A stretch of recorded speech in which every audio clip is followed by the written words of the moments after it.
ก็นึงสามัคคีเด้อตัวนี้อยู่ทางบัดโซพี่น้องคือแล้วไปเงินกันมีเอกลักษณ์สร้างเพิ่นครับโอ้เหลือได้เด้อแล้วก็นั่งโทษมันจะได้นะตอนนี้กำลัง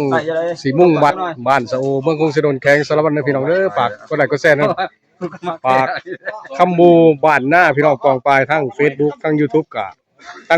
ง YouTube Facebook ก็คือคำบูช่องยินพี่น้องถ่ายผู้นี้รอๆนี่แน่ติดสบายดีสบายดีนี่ฝากช่องน้ำแน่ทาง Facebook เว้าซุกคนไกลบ้านพี่น้องติดตามเพิ่นเด้อฝากติดตามแน่ตอนนี้คนติดตามเพิ่นก็หลายเด้อนี่หัวหน้าเพิ่นนี่จ้าข้าวเค็มบุ้งเลยนี่ก่อนสิไทยเอาหน้าตาหมู่หันไทยเอาเกือบก่อนปากก่อนผักเกือบก่อนเกือบเจ้าของหั่นนะเกือบได้หันเนาะนี่ว่าคือสามัคคีในบัดบ้าอารามบ้านโซเด้อพี่น้องเด้อในบัดบ้านโซเด้อเมืองกรุงศรีดลแก๊งสารวัตรพี่น้องเอาของครูบาอาจารย์นี่กูนี่ก็นั่งจี้หอยปากกว้างจี้หอยพี่น้อง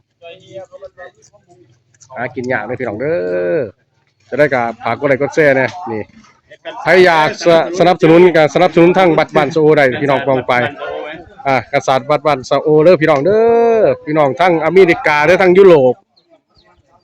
ก็ฝากกดไลค์กดแชร์ติดตามแน่อุดหนุนจนเจือเพื่อแผ่บัดบ้านโซ